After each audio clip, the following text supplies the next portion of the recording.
It's the middle of winter, and you're standing at the kitchen counter with a knob of ginger in your hand. $2? Maybe less. You bought it weeks ago for a soup you never made, and now it's gone soft on one end, with a little green nub poking out the side and the skin wrinkling up. So you sigh, carry it to the trash, and drop it in on top of the coffee grounds. And here's the part that'll get you, my friend. That very knob, the sprouted, wrinkled, embarrassing one you were ashamed to still have in the drawer, was the best planting ginger you will ever hold in your life. That green nub isn't rot, it's a bud. It's the plant waking up. You didn't throw away a bad root. You threw away a harvest. One that could have filled a whole pot by autumn, more than you buy in a year of soups. There's no luck in this. There never was. A piece of ginger doesn't need magic to become a plant. It's already carrying the whole plan folded up inside it, waiting for warm soil. All it needed was somebody who knew not to throw it away. I'm Pastor Robin, and I've kept a garden most of my life. I learned it from people older than me who never wrote a word of it down, and from getting it wrong plenty of times myself. So here's what I'm going to hand you today. One $2 knob, one pot, a year of ginger, and you skip the $20 starter kit entirely, because you don't need it, and I'll show you exactly why it's a waste of your money, and I'll tell you what each step is doing plain, so you're not just copying me, you understand it. But stay with me to the end, because there's one thing most folks get completely backwards, and it's the single thing that decides whether you get a jungle or you get nothing. It's the pot. Now let's do it right. Number 1. Choose the right knob, and this is where most people lose the whole thing before they even start. When you're standing there in the produce aisle, you don't want just any piece of ginger. You want a knob that's plump and firm, heavy for its size, with skin that's tight and smooth, not shriveled. And here's the part nobody tells you. Look for the eyes. Look for little bumps or nubs at the end of the fingers, sometimes with a bit of green or yellowish growth already pushing out. Those are the growth buds. That's where your new plant comes from, the same as the eyes on a sweet potato. And here's the why of it, so you're not just taking my word. That rhizome, that knob, is not a root at all in the way you're thinking. It's a storehouse. It's a swollen underground stem, packed tight with starch and sugar the plant laid by for exactly this moment, and the eyes are the buds where that stored energy is going to break out into a whole new plant. No eyes, no buds, and there's nothing there to break out. You can water it and warm it and pray over it till the cows come home, and it'll just sit there, because you gave it groceries, but no doorway to walk through. A knob with 2 or 3 good fat eyes is worth 10 smooth, pretty ones, with nothing showing. I've picked up a big, beautiful hand of ginger before, proud as could be, and it never did a thing because it had no eyes on it. Slick and handsome and dead asleep. So don't buy for the size. Buy for the eyes. And if you find a good big hand with eyes at several points along it, that's a bonus, because down the road you can cut it into 2 or 3 pieces, each with its own eyes, and plant a pot from each. One knob, several starts, but we'll come to that. For now, eyes are the thing. Now here's the trouble, and I want you to hear it clearly, because it's the single most useful thing I'll say today. A lot of grocery store ginger has been treated so it won't sprout. They spray it or treat it to hold it on the shelf longer, and a treated knob will just sit in your pot and rot. So buy organic ginger. Organic isn't treated with the sprout inhibitors, and it wakes up far more willingly. Here's the why. That knob spends weeks, sometimes months, traveling from a warm country to your store, and the seller's whole job is to keep it from sprouting on the shelf, because a sprouting knob looks old and doesn't sell. So the conventional stuff is often treated to hold it dormant. That is the exact opposite of what you want. You are trying to wake the thing up, and they spent good money putting it to sleep. Organic ginger doesn't get that treatment, so the plant inside it is still willing and able to answer when you call it. That one choice, organic instead of conventional, is the difference between a plant and a rotting lump of nothing, and it costs you $1 or $2 more one single time. And if you can find a knob at a farmer's market or a health food store already showing green nubs, that's the gold standard right there. Somebody local grew it, it hasn't traveled far, and it's already telling you it wants to grow. Buy that one. Number 2. Wake it up before it ever touches the soil. Do this, and you turn a maybe into a yes every time. Take your knob and set it in a bowl of lukewarm water overnight, just to soften that skin and rinse the surface. Then next morning, set it in a warm spot, a little dish on top of the refrigerator where the motor throws off heat, or near a sunny window, and let it sit a week or 2, kept slightly damp. What you're waiting for is those eyes to swell and push out little green or pinkish points. That's pre-sprouting. And the reason it matters is simple. A knob that's already showing growth is a knob you know is alive. You're not gambling on a dead root sitting in your dirt for a month, wondering. And there's a second reason, a practical one that saves you weeks. Soil is cold and dark, and a knob you plant straight into cold dirt has to warm up before it'll even think about waking. And every day it sits there, dormant and damp, is another day. Something in the soil can start to rot it. But a knob you pre-sprout on a warm dish, out in the open air where you can watch it, wakes up faster and safer, and by the time it goes in the ground, it's already got its buds swelling, so it hits the soil running. You've done the risky, slow, waiting part up where you can see it, not buried where you can't. You give it a warm place to remember what it is, and it will. I've had a knob sit there so long I nearly gave up, set it in the pot anyway, and 3 weeks later up it came. Give a slow one time. It's working when you can't see it. Number 3, and write this one down, because it's the mistake I promised you, at the top, the pot. Ginger does not grow like a carrot. It doesn't dive down deep.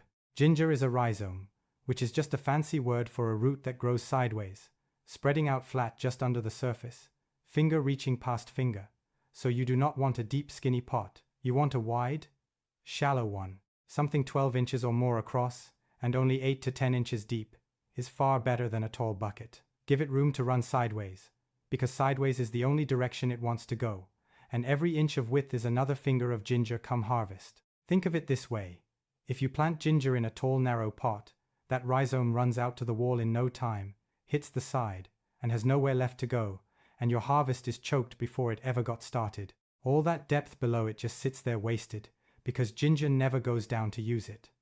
But a wide shallow pot is nothing but the room ginger actually wants, laid out flat like a table for it.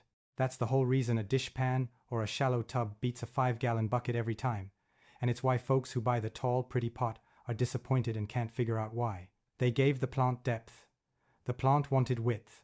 Now the pot must have drainage holes in the bottom. It must. Ginger wants to stay moist, but it will rot in a heartbeat if it sits in standing water, and a pot with no holes is just a bucket of rot waiting to happen. Fill it with a rich, loose, free-draining soil.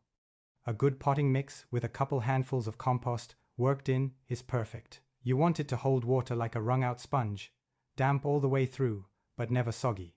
That's your foundation, and it's the one thing you can't fix later, so get it right now. Number 4. Lay it in, and lay it in shallow. Here's another spot people get wrong. They plant ginger deep like they're burying a bulb. Don't.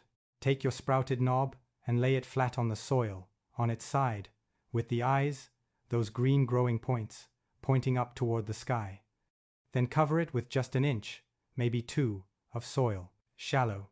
The reason is the rhizome grows near the surface in the wild, up in the warm leaf litter and topsoil. And if you bury it deep in cold wet dirt, it'll sulk or it'll rot before it ever sprouts. Down deep, the soil is colder, it stays wetter longer, and it holds less air, and a waking rhizome needs warmth, and it needs to breathe. Shallow is where the warmth is, shallow is where the air is, shallow is home. And the eyes up part matters just as much, because the shoot that comes off that bud is going to head straight for the light, and the roots are going to head down. Point the eyes up, and you've pointed the plant the right way from the very first day, so it doesn't waste its strength turning itself around underground before it even breaks the surface. Eyes up, shallow cover, that's the whole rule. Water it in gently, so the soil settles around it. And then, and this is the hard part for a lot of us, you wait. Number 5. Warmth and patience, and this is where most folks fail, and it isn't a failure of skill, it's a failure of nerve. Ginger is a tropical plant. It comes from hot, humid, jungle country, and it wants to feel like it's home. The ideal is somewhere between 70 and 85 degrees. Warm days, warm nights, and warm soil most of all. If your kitchen's chilly, set the pot on top of the refrigerator or over a heat vent, somewhere the soil stays warm to the touch. Keep it in bright but indirect light. Ginger doesn't want to bake in the full hot afternoon sun like a tomato does. Dappled light, a bright windowsill, the shade of a porch. And keep that soil moist like a wrung-out sponge, never bone dry, never a swamp. Mist the top now and then if your house is dry in the winter, because ginger loves humidity in the air. Now here's the nerve part. Ginger is slow. It is a patience crop, and I'll tell you so straight. You might wait 3, 4, even 6 weeks before you see the first green shoot break the surface, and in that time you'll swear you killed it. You didn't. Down in the dark, out of sight, that rhizome is working. It's putting out roots before it ever bothers with a leaf. And when that first shoot finally comes up, thin and green and rolled tight like a blade of grass, you'll grin like a child. From there it'll send up tall grassy stalks, and it just keeps going, quiet and steady, all season long. And that slow, hidden, patient work, the growing you can't see, the waiting with nothing to show for it, the word has something to say about exactly that. Jesus said the kingdom of heaven is like a mustard seed, the smallest of all seeds, a man plants in his field, and yet when it grows it becomes the largest of garden plants, so the birds come and perch in its branches. The smallest of all seeds, and the largest of plants. Hold that beside a homely knob of ginger no bigger than your thumb, and you'll never again look at something small in your hand and think it isn't worth planting. Number 6. Feed it and hill it as it runs. As those weeks turn to months and the stalks fill in, your rhizomes down below are swelling and spreading toward the edges of the pot. 2 things help here. First, every 3 or 4 weeks, give it a gentle feeding. A balanced liquid feed at the strength the label tells you, or better yet, a weak compost tea poured on the soil. Ginger is a hungry plant over a long season, and it'll thank you for it. Second, as you start to see the tops of the rhizomes pushing up and greening at the surface, top dress them. That just means adding another inch of soil or compost over the top, the same way you'd hill up a potato. It keeps the growing rhizome covered and tender, and gives it fresh ground to reach into. Do that a couple of times over the season, and you'll be amazed how the pot fills. And keep a saucer under the pot to catch the drainage, but never let the pot sit in that water. Pour it off. A wet bottom is the one thing that'll undo all your patience. Now before I get to the harvest, let me pause a moment. If you'd like more of the old ways, the crops your grandmother grew in a corner of the yard and nobody teaches anymore, tap that subscribe button and grab something to write with, because this last part is the one that pays you back for the whole long wait. Number 7. The harvest, and here's a little secret. A lot of people never learn. You get 2 harvests out of 1 pot if you want them. If you're impatient, or you just want some for a stir-fry, you can steal a little early. Around 3 or 4 months in, gently dig at the edge of the pot and snap off a piece of what's called baby ginger. It's pale, the skin's so thin you don't even peel it, and it's tender and mild and wonderful. Take a bit and let the rest keep growing. But for the full crop, the mature ginger with the tan skin and the real punch of heat, you wait for the plant to tell you it's ready. 8 to 10 months. That's the honest timeline, and I'll say it plain so nobody's disappointed. This is not a quick crop, but when the days shorten and the weather cools, the leaves will start to yellow and flop over and die back. That's not you killing it. That's the plant pouring the last of itself down into the root. That's the signal. Ease the whole thing out of the pot, and where you planted 1 thumb-sized knob, you'll lift out a great knobby hand of ginger, many times the size, firm and fragrant, and yours. Break off what you need, and here's the beautiful part. Save 2 or 3 of the best fingers with good eyes on them, and you start the whole thing over again. You never have to buy planting ginger again as long as you live. So let me put it all together, quick and plain, so you can write it down. 1. Pick a plump, firm knob with good eyes showing, and buy it organic, so it'll actually sprout. 2. Wake it up first in a warm, damp spot until the buds swell. 3. Use a wide, shallow pot with drainage holes and rich loose soil, because ginger runs sideways, not down. 4. Lay it flat, eyes pointing up, and cover it shallow, just an inch or 2. 5.